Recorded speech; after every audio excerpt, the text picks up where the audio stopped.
You walk the streets of New York every day, feeling the pulse of Times Square and the heat of the subway, but you never realize what's happening 80 feet directly beneath your feet. Manhattan isn't just a city of steel and glass, it's a massive, complex circuit built upon ancient Manhattan schist. Deep within this prehistoric bedrock, 3 coordinates have been systematically erased from every public map. Down here there is enough gold to collapse the global economy, echoes of a century-old medical nightmare, and a ghost train that never appears on any schedule. Welcome to a special edition of the Dusk Dossier. Today we break the surface to visit the 3 deepest, darkest physical forbidden zones of Manhattan. Our first stop is the heart of the financial district, 33 Liberty Street, the Federal Reserve Bank of New York.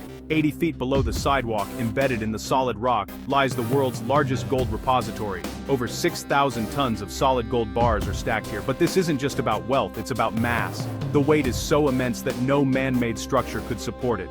Only the island's ancient schist rock can act as a pedestal, preventing the vault from literally sinking into the Earth's crust. There are no doors here. To enter, you must pass through a 90-ton steel cylinder that rotates in a vacuum seal. When it turns, the reality of the surface world is severed. Guards speak of the golden hum, a low-frequency vibration caused by the sheer mass of the metal resonating with the Earth's magnetic field. Spend too much time here, and the silence starts to sound like whispers, voices of nations that stashed their wealth and never came back to claim it. Leaving the center of power, we move toward the East River and Roosevelt Island. Once known as Welfare Island, it was the site of America's most notorious asylums and smallpox ruins. Inside the Roosevelt Island subway station, home to one of the deepest elevators in the city, there's Dandrandans, a legendary glitch known as -5.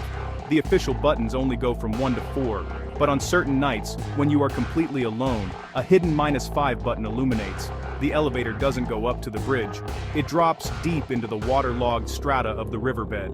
When the doors open, you don't see a platform. You see an infinite white-tiled medical corridor. The air is thick with the smell of antique chemicals and cold river water. This was the abandoned surgical wing of the old hospital.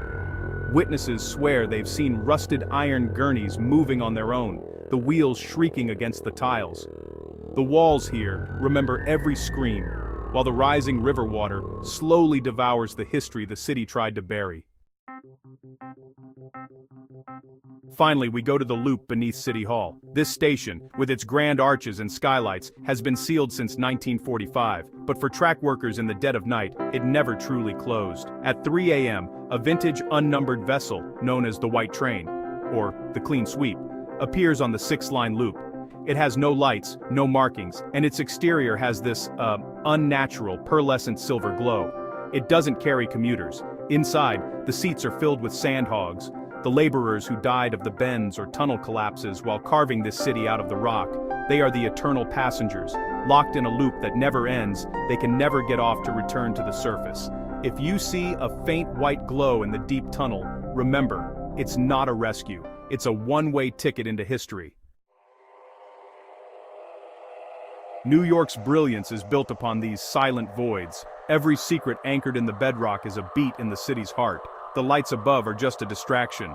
The truth has always been in the places where the light doesn't reach. I am the Dossier Keeper. Thank you for walking this subterranean path with me. The file is not over. The truth is still beneath your feet. Subscribe and hit the bell before the shadows flicker again. I'll be waiting for you in the deep.